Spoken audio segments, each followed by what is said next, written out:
Good morning, everyone, and welcome to the session, Technology and the Future of Humanity, with Shara Evans. Shara Evans is a futurist and keynote speaker, helping leaders navigate their way through the latest technologies and advising how they can harness these in the business today to make money, save money, and solve problems. Shara is highly regarded in the media and is sought after as a commentator on a regular basis, offering insights into what's happening with the latest technologies and trends. Shara has appeared on shows such as Sky News, Lateline, and 7:30. Finally, Shara is about to film a major documentary series called Life 20 for the U.S. Fox Network. Would everybody extend their warm welcome to Shara Evans? Thank you.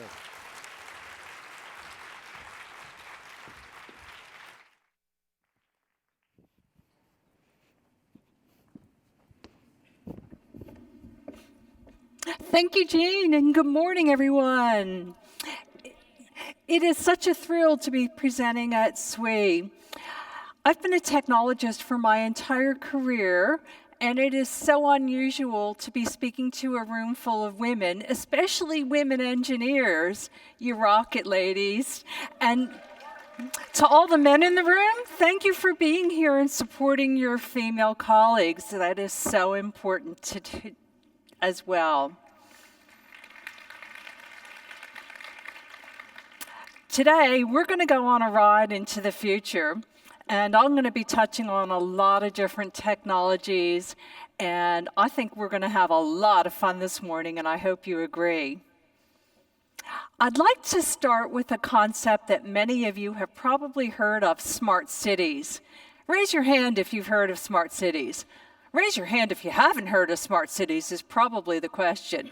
Okay, so you all know about it, but let me give you a couple of examples of what I consider to be a really smart city. One comes from Italy, where Trenitalia is outfitting their trains with sensors so that they're able to get real-time diagnostic information about the status of all kinds of things on their trains. And rather than doing maintenance on a schedule, they're now doing maintenance when the sensors indicate that something is wrong. And as a result, they're saving about 8 to 9% per annum on maintenance costs. And they spend over 1.3 billion euros per year on maintenance. So that is very significant in terms of return on investment. Another example, also from trains, comes from my hometown of Sydney, where they've deployed a sensor on trains called Mousetrap. And what Mousetrap does is it sniffs out the smell of spray paint or permanent markers.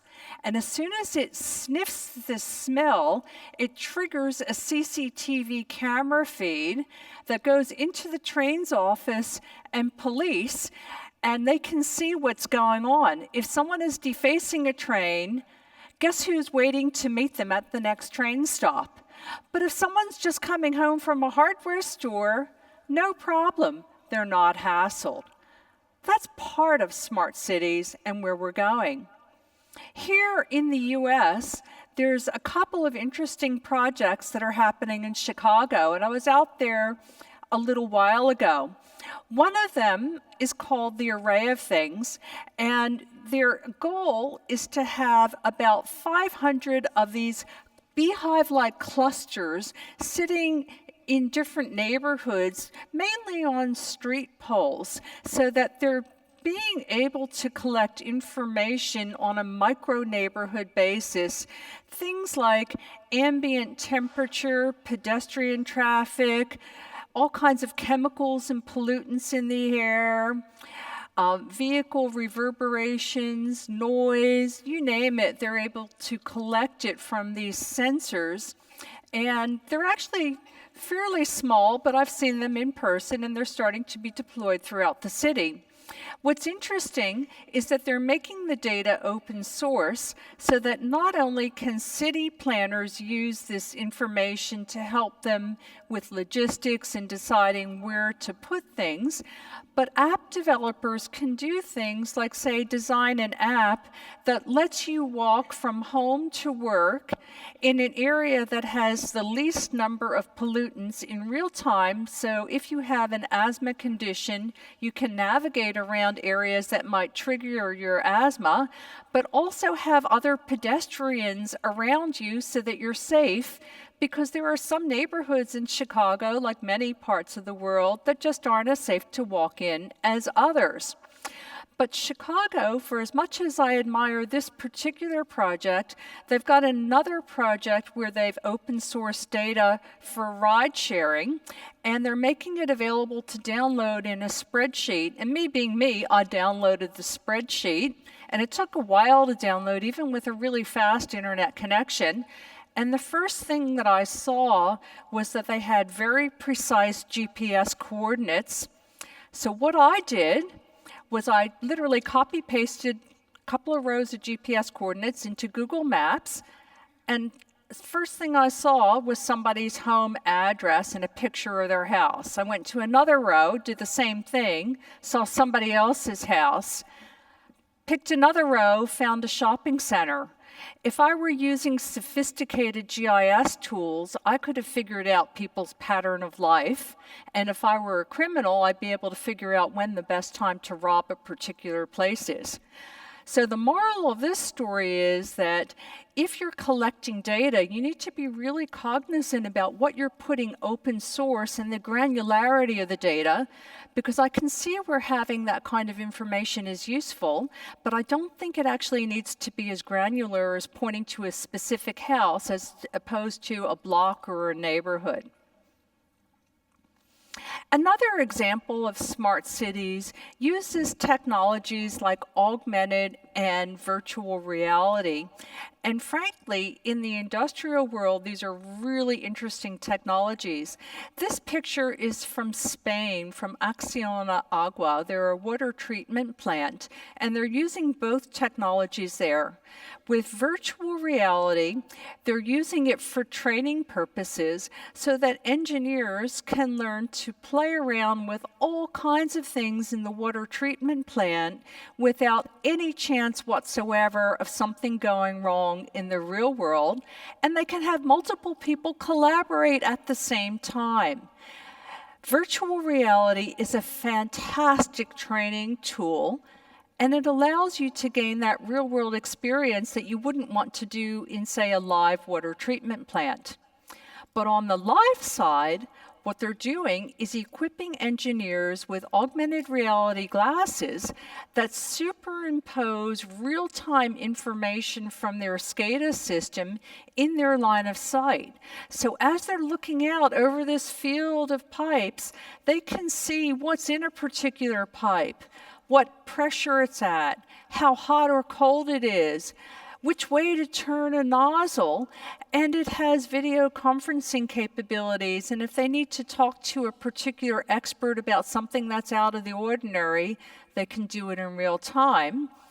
But from a security standpoint, as you're doing these things, what you want to also consider is that you want to make sure that this information is encrypted, because if someone were to hack into it and tell you to turn a nozzle the wrong way, that could result in a catastrophe.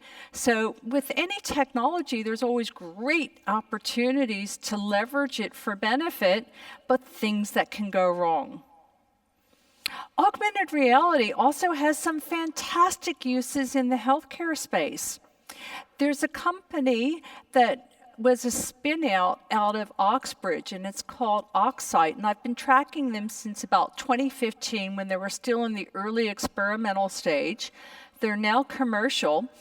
And it was started by a neuroscientist who wanted to help people who had eye diseases where they were legally blind. So things like macular degeneration or retinitis pigmentosa or glaucoma or other diseases, and use augmented reality to basically refine the background of what they're seeing in a way so that they could actually navigate around in the real world without needing a seeing eye dog or a companion.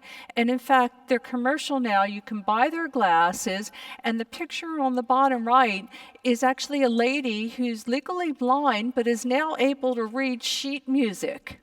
How amazing is that? That is life-changing. When we talk about smart cities, we can't get away from driverless vehicles. I took this picture a couple of years ago at the Consumer Electronics Show, and I have to say, this is one of the most beautiful vehicles I have ever seen. It's a concept car from Toyota. No matter what angle you look at it from, it is just simply gorgeous. It has AI, and all of the auto manufacturers are investing very, very heavily in AI as well as robotics. It has autonomous mode, as you would expect, but it also allows you to drive it in manual mode if you want to. But it's smart enough to pick up the fact that if you're driving in manual mode and you're starting to fall asleep, it'll take over for you. Now, mind you, it's a concept car still. And it has a whole range of other features. What's interesting about this, and most of the other vehicles that I've been looking at, is that they are electric or hybrid electric vehicles. And that's going to require massive infrastructure changes because we're going to need very fast charging EV stations all across the world because these cars can hold a charge, many of them for, say, 5 or 6 hours or maybe more, but you're going to need to charge up, and you're not going to be wanting to sit at a gas station for 4 to 8 hours while it charges. That just doesn't make sense. You want to be able to fill it up as fast as you would with a regular car. So that's one of the things that we're going to need to see.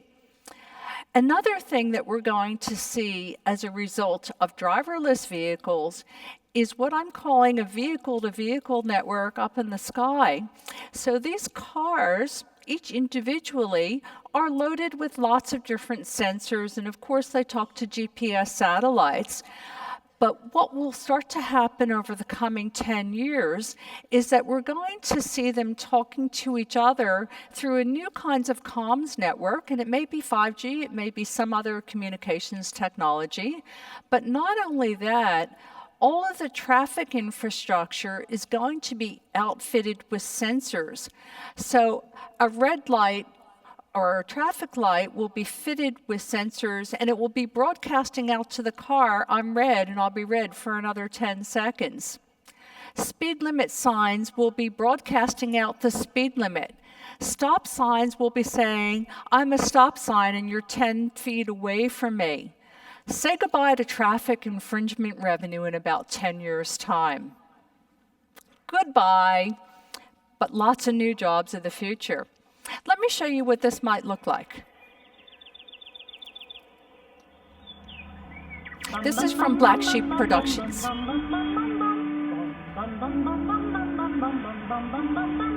Mr. Summer, bring me a dream. Taking a student that I've ever seen. You'll have nobody to call my own. Please plan on your magic feet. Mr. Summer, bring me a dream. Now, I don't know about you, but I don't think I'd be too game to be walking in front of a car going that fast. Not for the foreseeable future, but funnily enough, engineers are actually working on something called slot-based engineering that would allow cars to be able to weave in and out like that. What they haven't figured out is what to do about us pesky pedestrians that they can't predict our movements. And I think we're still a way before cars are smart enough to figure out every kind of move that us crazy people might do or animals might do. Another major area that is going to change our cities are drones of all kinds of capabilities. Right now, most of the drones that you see are manually controlled, but they're moving into autonomous flying robots. So let me see hands. How many of you own a drone? Oh, a lot of you. I'm talking to engineers, of course.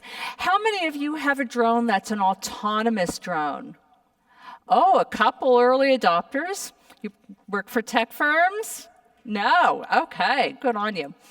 Right now, drones are already being used for a lot of different things. They're used for aerial inspection of all kinds of assets. They're used for real estate, videography. They're being used very heavily in the insurance industry to be able to assess damage from things like wildfires or floods and help people get their insurance coverage a lot faster. What's really exciting are two new areas, drone delivery and flying taxis. And these involve, generally speaking, autonomous vehicles, especially in the delivery segment, although in trials there are still a lot of humans in the loop. The picture on the bottom right is me about 2 years ago, almost 3 years ago, with one of the world's first working autonomous prototypes from a Chinese company called Ehang, and it looks like a helicopter. It fits one person, and you get in and you use an app and you tell it where you want to take you to, and it can fly it up to 100 kilometers an hour. And they're already doing real-world trials in the Middle East, in Dubai, with this particular autonomous vehicle. But there is getting to be a little bit of a dichotomy in what's happening in the flying taxi area. Another company that's making a big investment in flying taxis is Uber, and you probably know them most for their ride-sharing taxi platform. Uber's pretty clever about what they're doing because they took that platform and they leveraged it from ride-sharing into food delivery and into package delivery and now into the world of flying taxis. And they're starting to do tests next year in 3 cities, one in Melbourne, Australia, another here in LA, and then the third in the Dallas-Fort Worth area. And in Melbourne, what they're doing is on skyscrapers, they're putting at the top what they call skyports, basically helipads. And these flying vehicles are electric, and they're about 90% more efficient than a traditional helicopter in terms of energy use. And just over the last, say, 4 or 5 months, Uber and a couple of others have moved from being 100% autonomous to actually having a pilot plus passengers. And that's what they're doing, certainly in Melbourne. I don't know 100% for sure if that's their plan for LA and for Dallas, but I suspect it's the same. So they'll have a pilot and 2 passengers. There's another company called Volocopter that's also doing trials in the Middle East, and they're starting to move also towards allowing you to have either a pilot or go in completely autonomous mode. And they've been doing trials down there.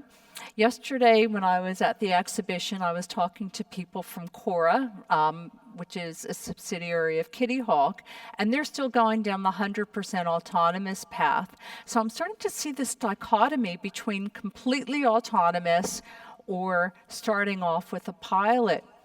No matter which way we go, what I expect to see are highways in the sky. In other words, just like we'll have vehicle-to-vehicle networks on the ground for driverless cars, we're going to see airspace segmentation for these flying vehicles, and vehicles that are autonomous or have a pilot or have extremely sophisticated sensors will be flying at higher altitudes, whereas manually controlled drones that are in line of sight will be going at lower altitudes, and there'll be no fly zones. And I expect that there'll be a similar vehicle-to-vehicle type of network for these drone highways in the sky as well. Another new transport mechanism that I think is super exciting are hyperloops. Is anyone here involved with a hyperloop? No. Have you all heard of hyperloops? Raise your hand. Oh yeah, again, engineering crowd, I sort of expected you would. But just in case anyone hasn't, what you're doing with a Hyperloop is you're taking a tube and you're sucking the air out of it so that it's at near vacuum. And because of that, you're not meeting air resistance. And that means you can hurdle pods of either people or cargo much faster than you can on a typical train track. And they're electric vehicles, and they will be autonomous after trials finish. And there are a number of commercial companies that are getting into this. This is a test track in the Nevada desert from Virgin Hyperloop One. Another company that's making big investment is HTT, Hyperloop Transport Technologies. Both of them are actually starting to build Hyperloops in Dubai, going from Dubai to Abu Dhabi, and looking to be commercial most likely next year as part of a big Dubai exhibition. And if successful, they will be traveling at an average cruising speed of about 430 miles per hour and a top speed of close to 800 miles per hour. The ride between Abu Dhabi and Dubai is about an hour and a half, depending on traffic, but it will be down to 12 minutes. In Australia, there are proposals to put Hyperloops along the East Coast and literally take drives that might be a few hours between cities down to about 10 minutes. This is the kind of technology that can be a real game changer for regional areas and bring jobs to places where jobs wouldn't be, and allow people to live out in areas where they might not want to live without that kind of infrastructure. So I'm finding it very exciting, and I'm seeing Hyperloop trials starting in many parts of the world. And then there's outer space. And this, like Star Trek says, truly is the final frontier. And it's happening in our lifetime. How exciting is that? The reason that it's happening is because the private sector has been investing very heavily in reusable rockets. Think about it. If you had to take a flight between here and Dallas and you only got to use that plane one time, it would cost you a small fortune, and only a very few amount of people would be able to get on it. Whereas today, we take jets everywhere, and the cost can be pretty cheap, down to, a few $100s, or in some cases, maybe $99 or less if you happen to get a bargain. We're starting to see all kinds of private industries, along with space industries and space agencies, making major investments in this. One of the big players is Elon Musk's company, SpaceX. Hyperloop is his idea as well. Sorry about that. And he has a reusable rocket that has been tested many times already, and he has plans to do an uncrewed mission up to Mars. I think it's 2022, a fly around the moon in 2023, and then going on from there. Eventually, we will start to see colonies on other planets. And I think that's actually really important for the future of humanity. And there will be so many new jobs that come out of this exploration of space, and a lot of offshoots and innovations that come out of this as well. If I had to pick just one technology that is going to be the technology that impacts every single person and company on the planet, it would be artificial intelligence. And when I talk about AI, I'm using it as an umbrella term. It means a lot of different things.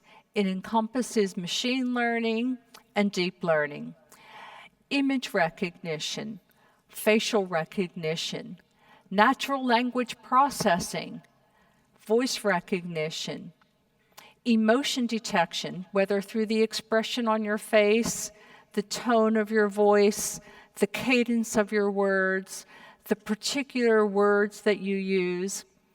It includes things like chatbots and gesture awareness, smart robots, driverless cars, and a whole lot more.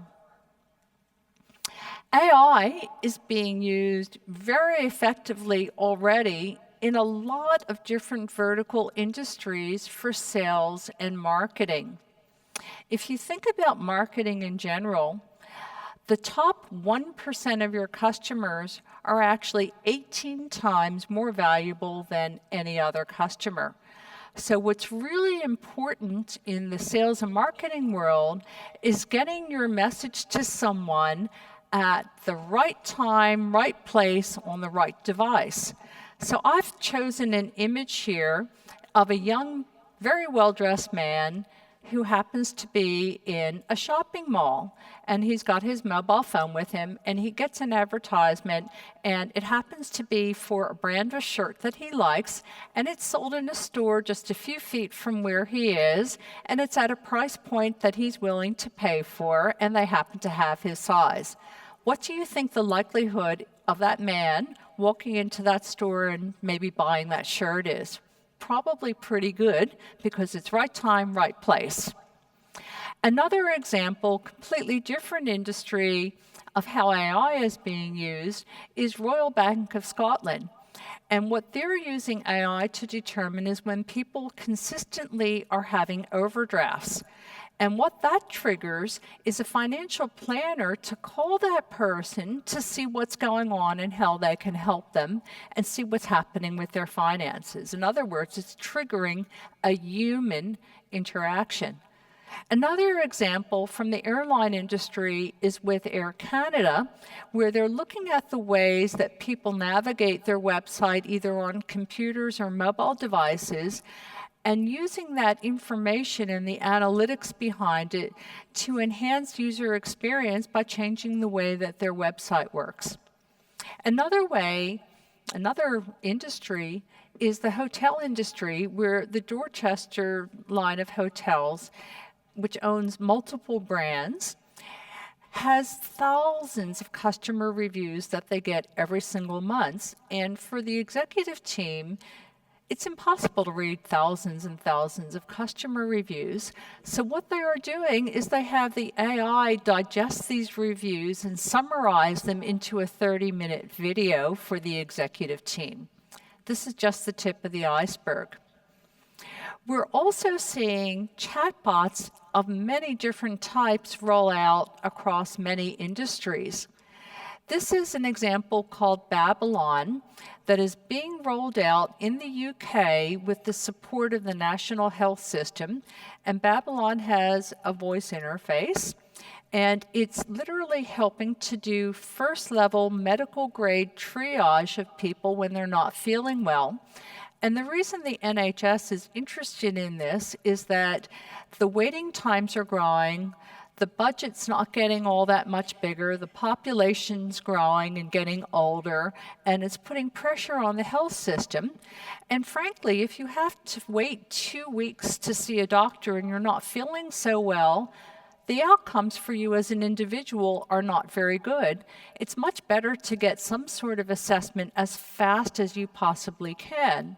So what this particular chatbot does is that it uses a database of all kinds of medical interactions for deep learning, and then in natural language, it asks people a series of questions like a GP might ask a person, and it just drills down, and then it errs on the side of caution. If it thinks you need human intervention, it will say, go to a hospital emergency room, go see your GP, or maybe you just need to go to the pharmacy to get some aspirin or get something to wrap a sprain. And it's not always 100% accurate, but I think it's actually better than waiting a couple of weeks to see a doctor if you've got a medical condition. If you're not sure, my advice would be always go to see the doctor or go to the hospital room.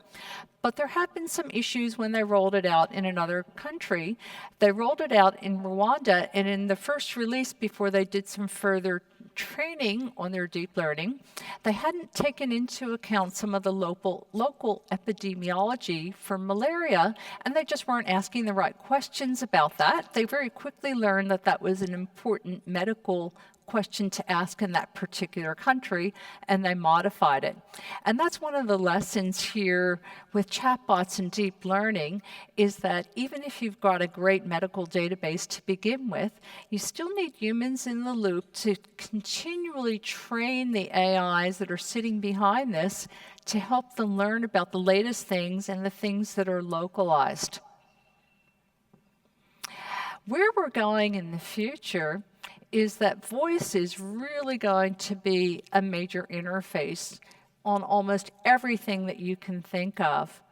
Kids today are going to grow up expecting to be able to talk to gadgets. Just like today they expect to be able to touch stuff and have it react, they'll expect to be able to talk to stuff. Researchers at the Imperial Business School in London predict that in about 2 to 3 years, with our home automation devices like Alexa or Google Home, it will be listening to the conversations that we have and actually interjecting into personal relationships advice about how we might better communicate with our partner. So can you imagine you're sitting at home having a conversation with your spouse, and Alexa pipes up to your spouse, you know, you really shouldn't talk to her that way. You're going to get through to Alice a lot better if you phrase it like this, or vice versa.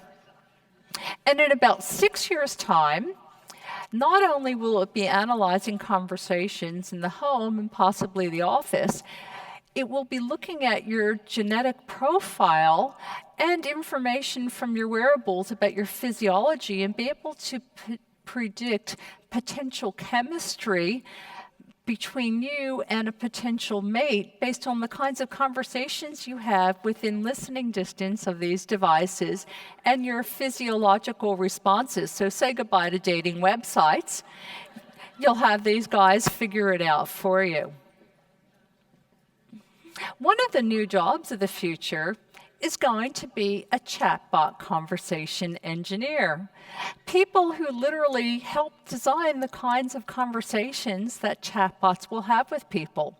So even though they're learning on big databases, there's always fine-tuning, and there are always new things, new products, new developments that happen in the market, new things that happen in society and in politics. And this is going to be an important new job of the future. Another aspect of AI is facial recognition. And we're starting to see systems roll out that are very, very fast and can recognize people at an angle. But what's interesting is that it's also able to pick up the emotions of people by the expressions on their face. So looking at these images of this young man, is there anyone here that could make out every single one of his emotions?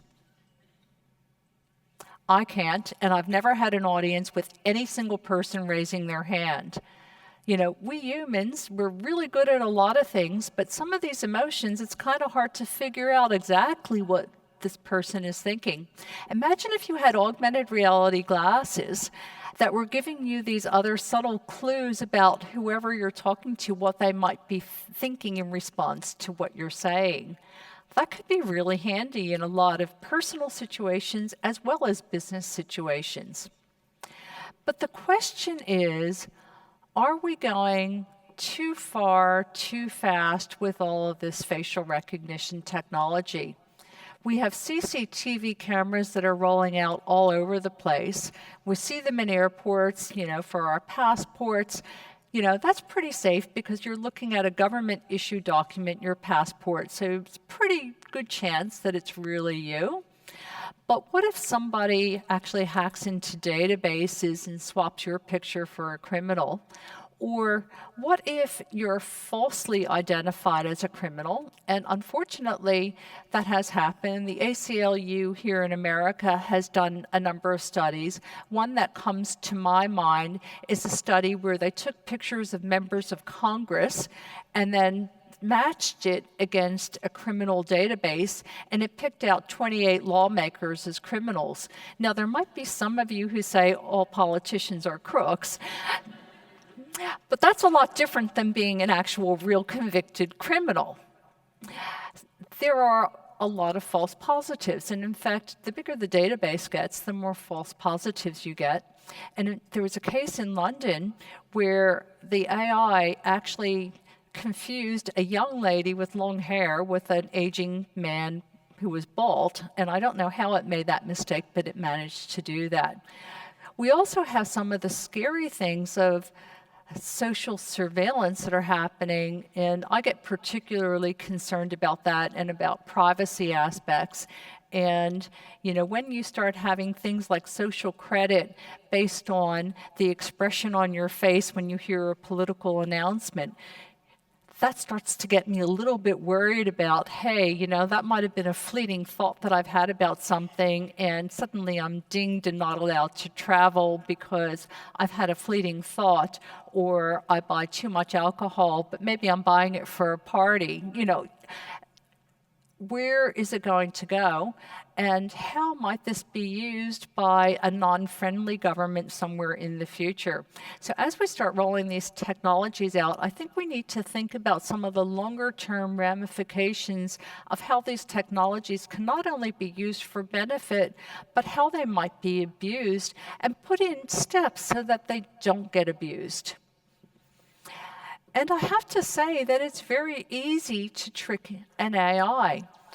All I have to do is jiggle less than 1% of pixels in an image, and I can turn a school bus into an ostrich or a cute little doggy or a pyramid.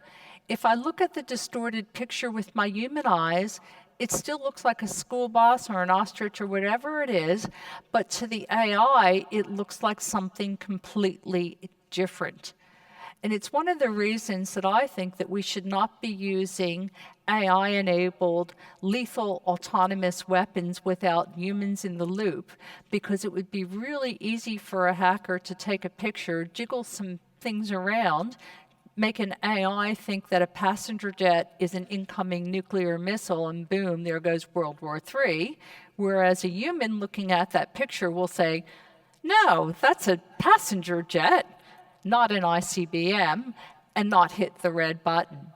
So with technology, again, always this yin and yang of great uses, but possible areas where it can go terribly, terribly wrong.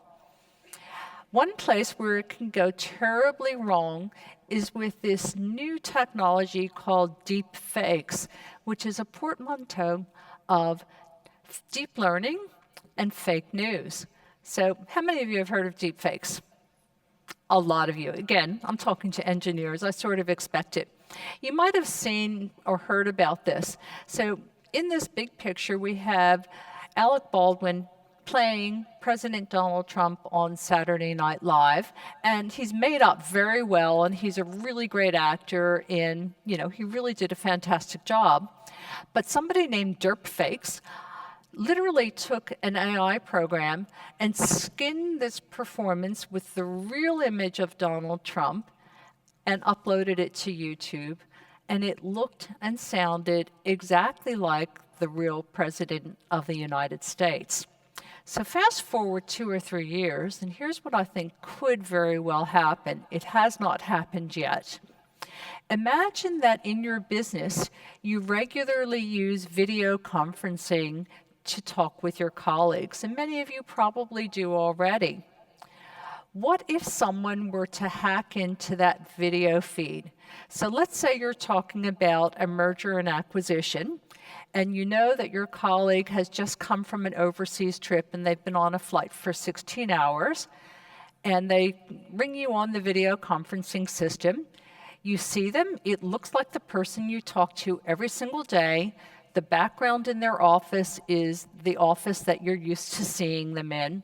There's nothing to clue you that there's anything wrong. It sounds exactly like them. There's no lip sync distortion or anything else. It's really, really good. And they say to you, okay, I've been overseas. Can you please update me on the latest on blah, blah, blah M&A deal that we're working on? And you tell them because you're expecting that phone call. So there's a bit of social engineering. But it's actually a hack, and it's a deep fake, and it's live, and it's over your system, and it's the first time in the world it's ever happened. So I'm going to give you 4 choices that I want you to vote on. So don't vote yet. So the first choice, and it's going to be who's responsible. Is it the person who's made the disclosure?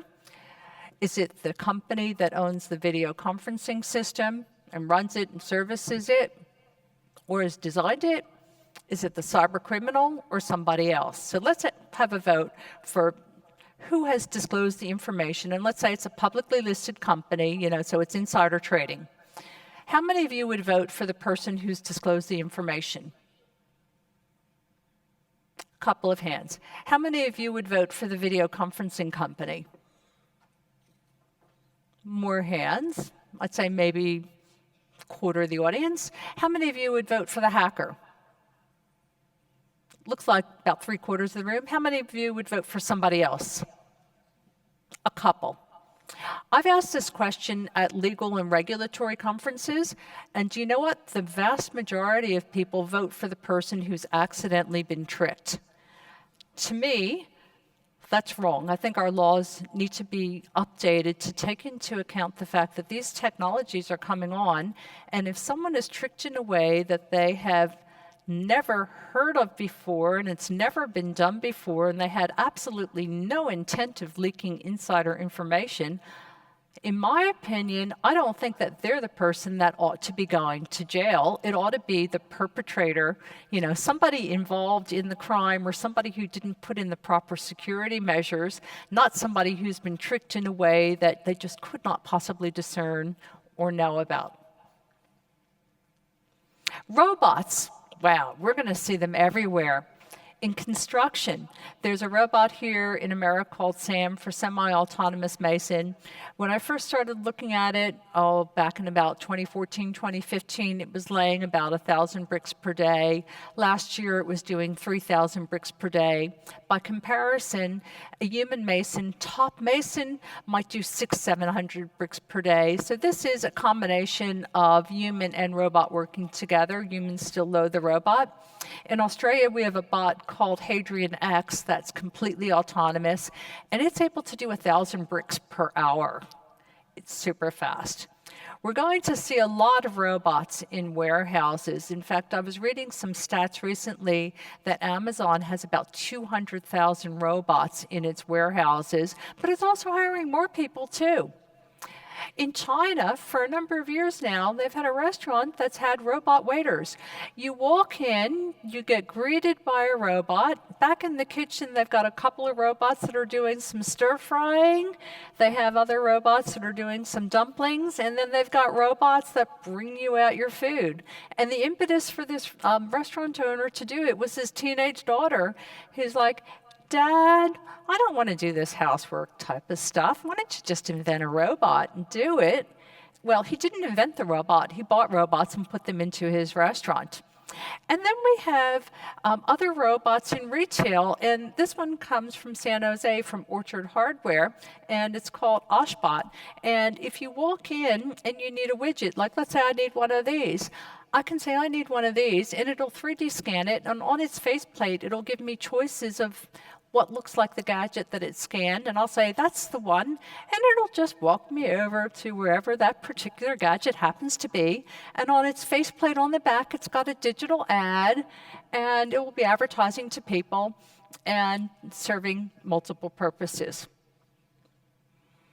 One of the things that I've been predicting for a while is something that I'm calling robot as a service. So right now we have software as a service, and we have a lot of things as a service.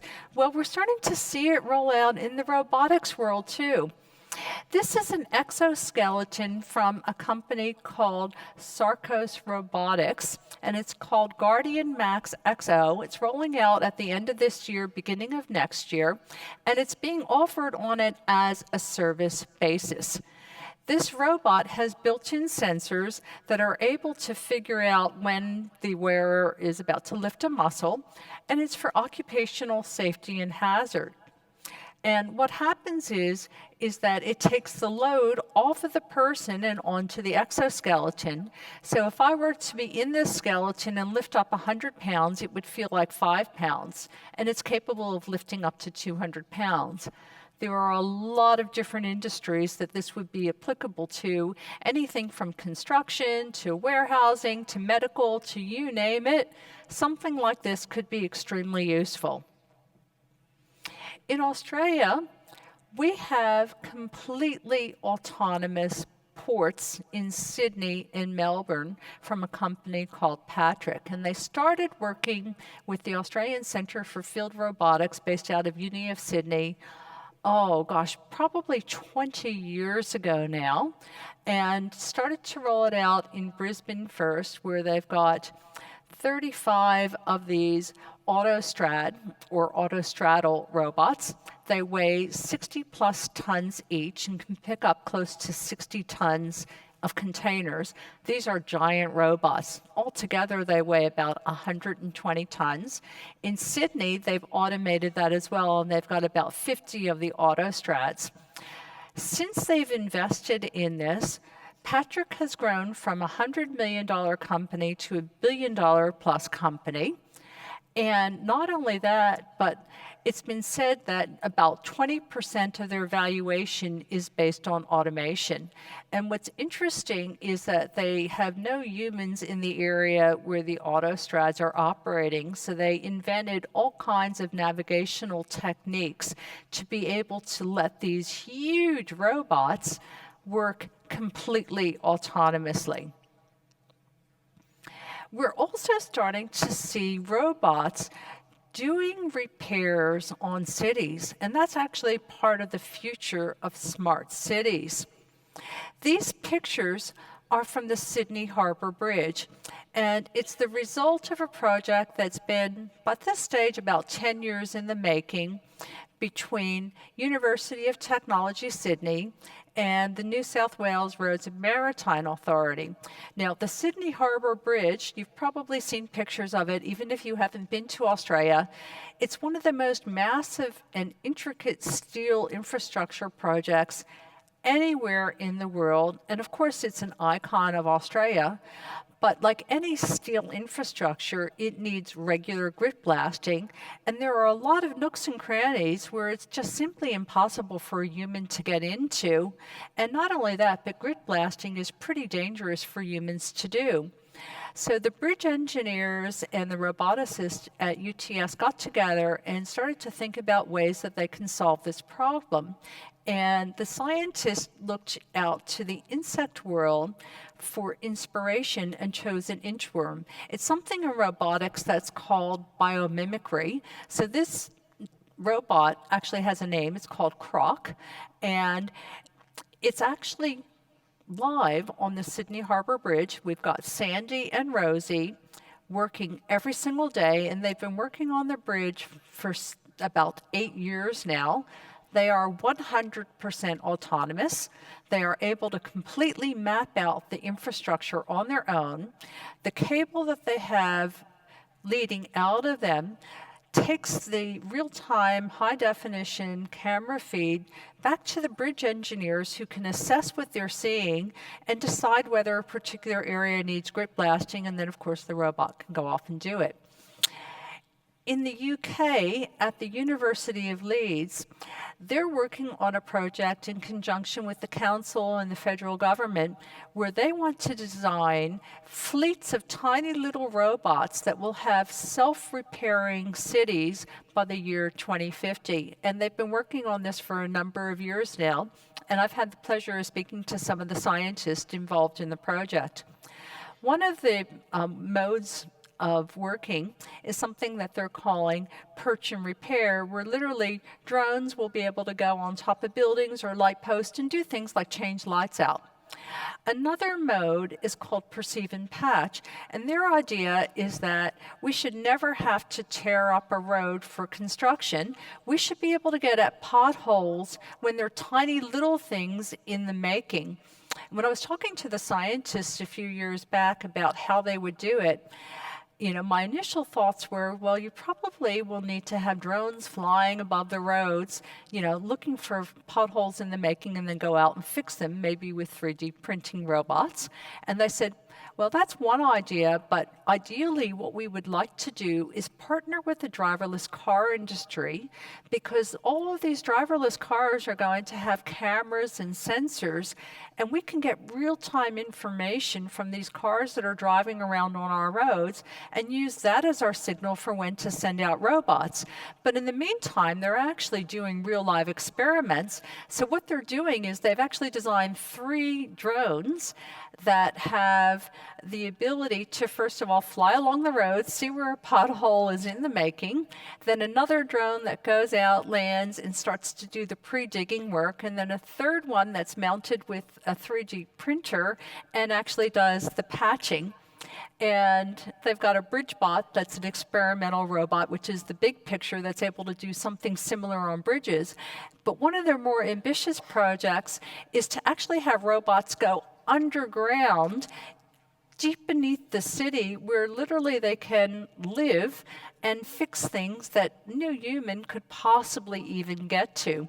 One of the challenges, of course, will be communication, so they'll probably need to be putting in place comms nodes as they go along, as well as power nodes to be able to continue to get power. So how smart can AI get? Well, if you ask researchers, you'll get different answers. I think the sky is the limit. So the question is, when will AI reach what we would call general human level intelligence? So today's AIs, although they're getting smarter and smarter, they're very narrow in their focus, whereas a general AI will be like us humans and able to multitask and do different things. At a conference a couple of years ago, the question was asked, when do you think AIs will get to a general intelligence level? And half of the researchers thought it could happen between 2040 and 2050. But if you fast forward out to the year 2075, then 90% of the researchers thought that that would be achievable. However, there have, just in the last few months, been announcements that have come out of Google's AI and robotics lab that are showing that quantum computing is advancing much faster than anyone thought. And there's something that they're calling Nevin's law, after one of the researchers, that says that quantum computing is advancing at a double exponential rate. So rather than getting double the speed every 18 months, it's starting to happen every 9 months. At the beginning of this year, they had quantum computers that they were able to emulate what the QCs were doing with laptop computers. A few months later, the laptop computers were not able to do that, and they had to use banks of supercomputers to be able to emulate it. And they think by the end of this year, they may not even be able to do that. If quantum computing continues to develop along the lines of the predicted Nevin's law, we could see general AI machine intelligence much faster than many people think. And I don't know yet how QC is going to prove out, because it's just too early in the experiments, but it is something that's very much a possibility. So what does that mean in terms of jobs, and especially automation? Well, of course, there's going to be lots and lots of jobs in the STEM area, but when will you decide to use a robot or an AI instead of a human? Well, one of the factors is it technically feasible to do this? The second is, how much is it going to cost to do it? Another factor is the scarcity of labor or particular skills. Another factor is the cost of labor. And Another one, which is interesting, is productivity. So it's not just about doing things faster than a human might do it, it's about doing things in a way that a human can't do it. So here I'm thinking of agriculture. If I have a robot and it has all kinds of sensors and I have it going down an agricultural orchard and it's able to measure the nutrients in the soil, the level of moisture in the soil, whether there's fungus on plants, how many buds are on the plants, and a whole range of other things, that particular robot is discerning information that a human just cannot discern. And that means that there's additional productivity benefits from deploying that robot other than just replacing a human. Another aspect of this is the regulatory environment. So if I think about driverless cars, if a particular country or state or community outlawed driverless cars, you wouldn't see them, but in 10 years' time, they'd have a really hard time for their citizens trying to buy a car because they probably wouldn't be able to buy a car that doesn't at least have autonomous mode. But on the other hand, if they mandated that certain highway lanes were only for autonomous vehicles, you'd see a much faster uptake. And then there's also the social acceptance side of things. And a lot of science fiction talks about social acceptance or non-acceptance of robots. And it's really fascinating to see what's starting to happen already. So in Sweden, in the mining industry, like many other places in the world, they're starting to roll out robots. And they did a survey last year, and workers there were not concerned, and unions were not concerned, like 80% of the people they surveyed. And the reason that they weren't worried about automation was, first of all, they figured there's always going to be something that humans have to do, and people will have to maintain robots. But most importantly, they have a very strong social welfare network. So it's your safety net. And they pay for your education, they pay for your health care. Here in the US, a survey was done by Pew Research a few years ago, and it turns out that 73% of US citizens are very concerned about robots because if they lose a job, they lose their medical benefits, and if you're older, you may not be able to find another job, so you get a completely different reaction. Some of the things that I've been hearing recently out of the UK show that some of the social acceptance issues are already starting to raise their head. There have been examples where people in stores where robots have been rolled out have been deliberately sabotaging the robot so that it doesn't perform well, putting things in the way to make it trip up. And there have also been a couple of reported incidents of robot bashing. I haven't really heard of too much in the way of robot bashing in the US, other than one incident in Philly a couple of years ago with something called HitchBot. So what kinds of jobs might we have in the future? Well, the answer is lots. Definitely an AI trainer. So if I think about deep learning, one of the things that is absolutely necessary as we build these big neural networks is having reinforcement learning and humans in the loop that actually help to the AI to determine when it is behaving correctly and help people to understand whether the outputs are congruent with the inputs. And it's really hard because these data sets that come in are massive data sets that you can't possibly read. And the neural networks are really obtuse, and you need to be able to figure out whether the outputs are congruent with your company or government's mission and values, and it's a constant learning process, and that's a huge job of the future.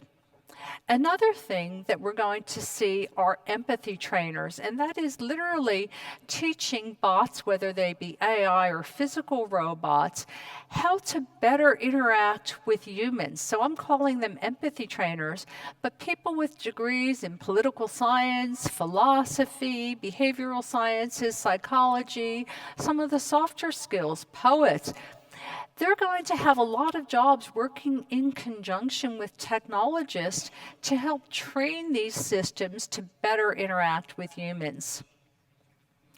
Another trend that I'm starting to see is something called imitation learning. There's a company called Kindred AI that has designed this particular robot. And the way that this robot learns is that humans in a virtual reality environment literally are showing the robot how to pick up different things in a warehouse. So there's a way that you pick up something that's like a soft piece of fabric as opposed to a delicate piece of glass, as opposed to a bulky project.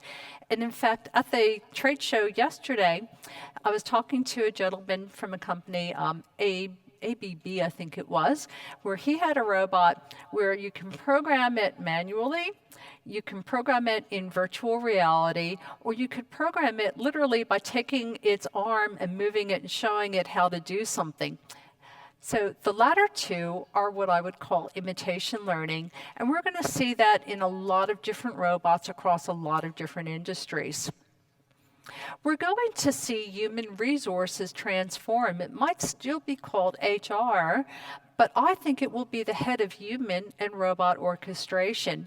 Where do we use people? Where do we use software bots? Where do we use physical robots? And how do we get them to orchestrate and work together as a team? And at the same time, how do we change our business to be super agile and being able to change our business case fast rather than in 6 to 12 months? Another important job of the future will be a chief ethics officer, the other CEO. And there are so many ethical considerations, whether it's jobs, whether it's decisions that a driverless car will make. For instance, if you've got a driverless car and you've got an unavoidable accident, how do you decide who gets hurt? Is it the passenger in the car or passengers? Or is it the pedestrian? Is one person more valuable than another? So if you had a car that, say, had the President of the United States or the leader of whatever country you're in, would that car behave differently than another car? Will cars from one manufacturer behave differently than another? Who's going to make these ethical decisions? And also, this is just the tip of the iceberg, really big conversation, but what about unintended consequences? Let's say you told an AI that I'd like you to help me eliminate a disease, let's say breast cancer, and it turns out that that particular disease is primarily female oriented in terms of people who catch the disease, and the AI says, the best way of eliminating it is just eliminating women. Well, let's hope it's not armed with lethal autonomous weapons. That wouldn't be good, even if you're a guy, that still would not be good for the human race. So we need to really think about a lot of these things. I think the human touch is going to continue to be important for the foreseeable future, especially in things that involve personal services. And it's another really important aspect. But let's go into the future for a moment. Are we going to take tech into our bodies? I think it'll start with self-contacts or smart contacts. And here we're talking about everything that you have on your smartphone, plus being able to blink and take pictures or videos. And Sony, Google, and Samsung all have patents to be able to do this. Plus augmented reality, plus biotech. Imagine if you were wearing these, and by the time they come to market, they'll be translucent, most likely made out of graphene.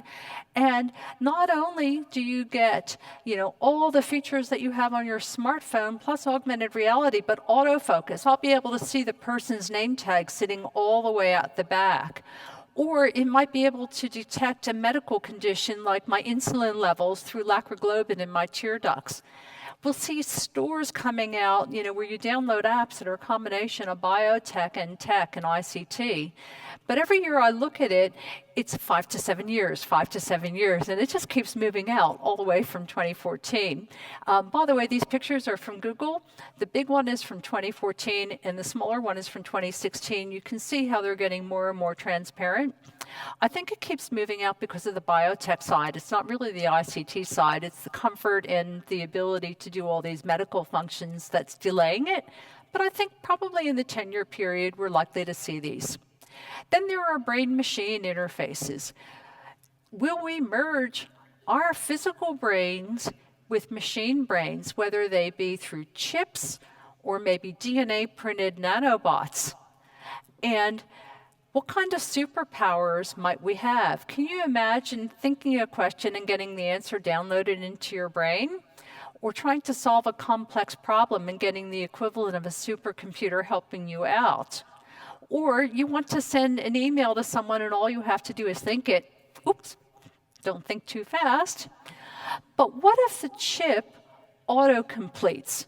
Have you ever sent a text that has really goofy stuff in it because your smartphone has changed the words and you don't realize it? What if something stupid comes out of your mouth that you haven't figured out? Or how is this chip going to decide between what is an intended action and what's just a random thought? So let's say you're in traffic and someone cuts you off, and you have this thought, oh, somebody ought to teach him or her a lesson and just ram them. You don't actually intend to do it, but what if the chip in your head decides, oh, let's do it? Who's going to be responsible, you or the chip? Or what if you say something stupid that was just floating through your mind, but you never were going to say it to a person?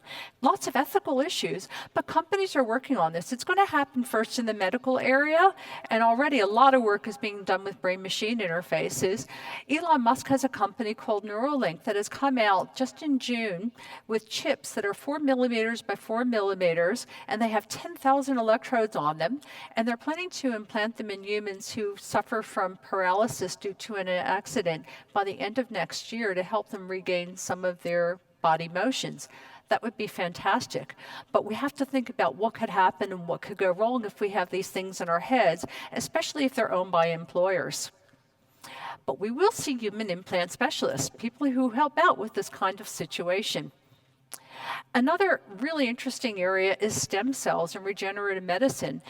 This guy, Chris Numa, is a neurosurgeon, and he's been experimenting with putting stem cells that are harvested from the love handles, the extra fat that you have, spun out in a centrifuge, and helping people with Alzheimer's by drilling a hole into their head and injecting them with stem cells. His first patient is an 82-year-old man named Jack Sage, and Jack paid $10,000 per injection for 8 injections, and his memory was decreasing rapidly.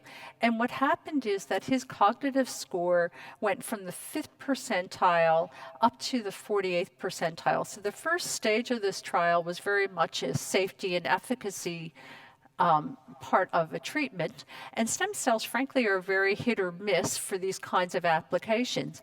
But it's one of the kinds of new, interesting areas. Another area where we're seeing stem cells is in therapy for eye diseases.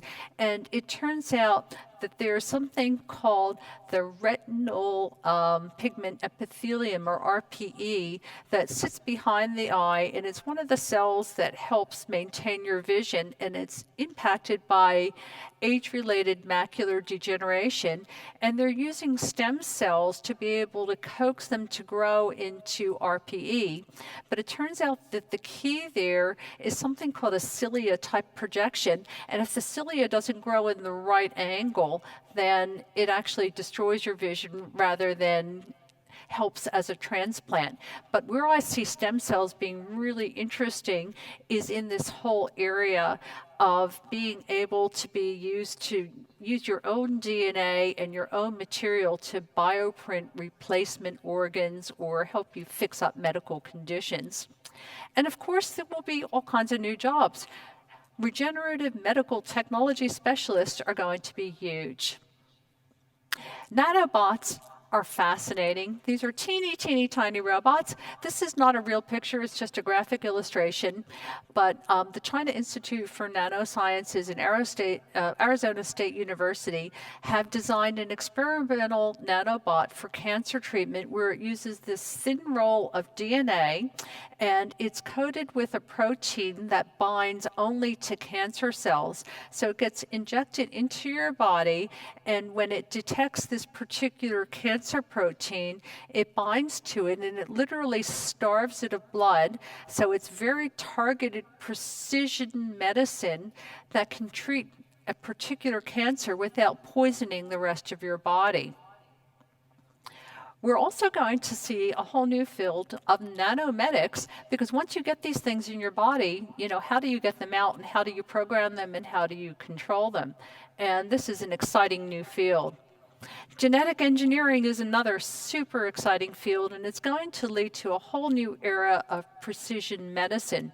We've already mapped about 3 billion base pairs through the Human Genome Project, but we haven't figured out what they all do. It's estimated that by 2025, we'll have mapped out the functions of anywhere between 100 million and 2 billion of these base pairs, and then we'll really start to see very customized precision medical treatments that people are able to take advantage of.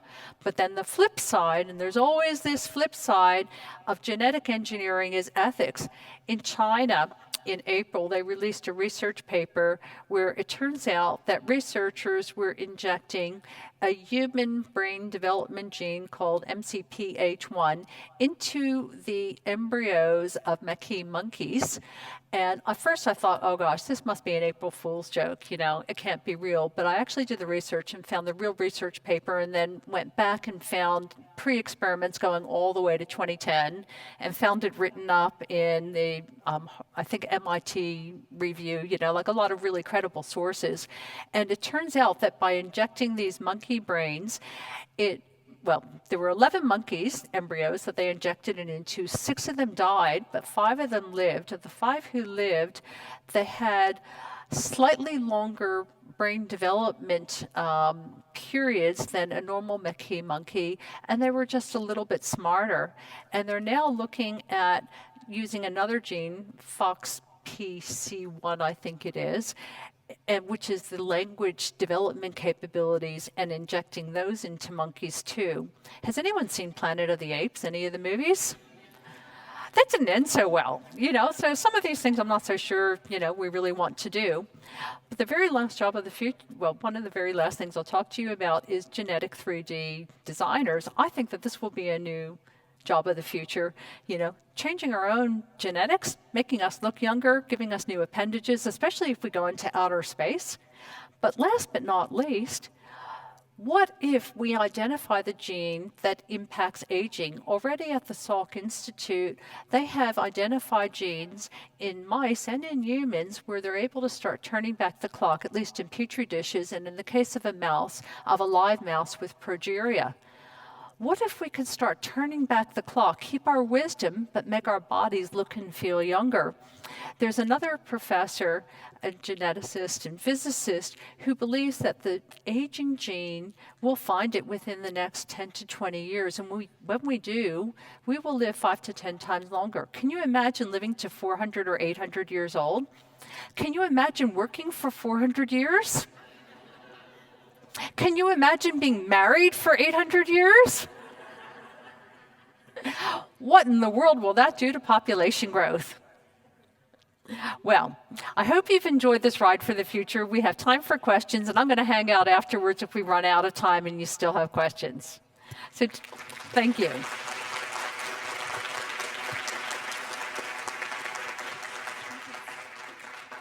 So do we have any questions? Okay, I think I see one up here.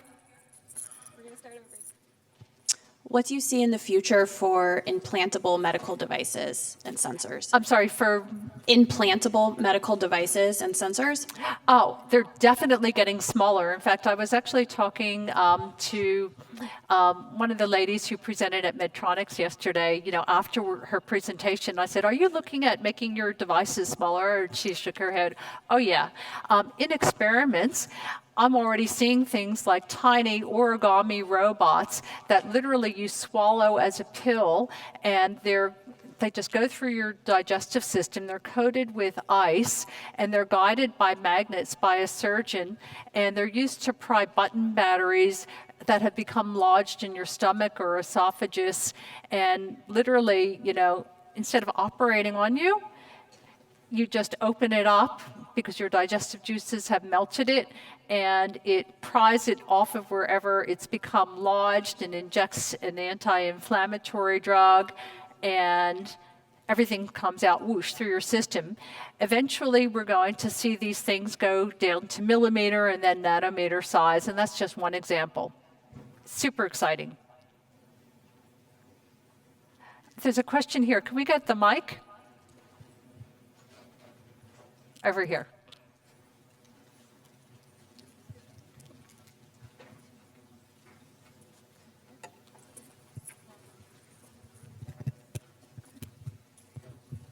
Excellent presentation. Thank you. Thoroughly enjoyed it.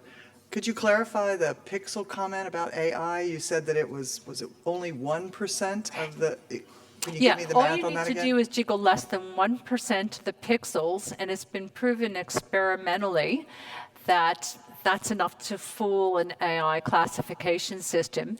And it has to do with the underlying linear mathematics of how AI classification is done. It's not anything that's specific to AI, it's specific to that class of mathematics. Hi there. I'm back here. Okay, I Thanks. see you now. Thanks for the great presentation. Thank you. Can you speak at all on how we're going to, in the public policy space, maybe move beyond individual governments and become a more global? Because very different conflicting ethical opinions by cultures. You know, in some ways, I think we're almost getting there by default with corporations that are multinationals becoming so powerful. In a lot of cases, the earnings of corporations are bigger than the GDP of a lot of countries.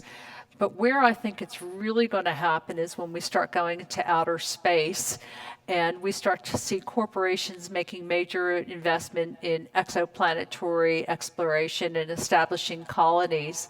And once that happens, then I think the governments on Earth are going to have to either decide collectively we act with a couple of voices or one voice or a few voices, or the corporations will actually end up being in charge as we start moving further and further out into the solar system and beyond. Now, that might be 30, 40, 50 years into the future, but I think it could happen.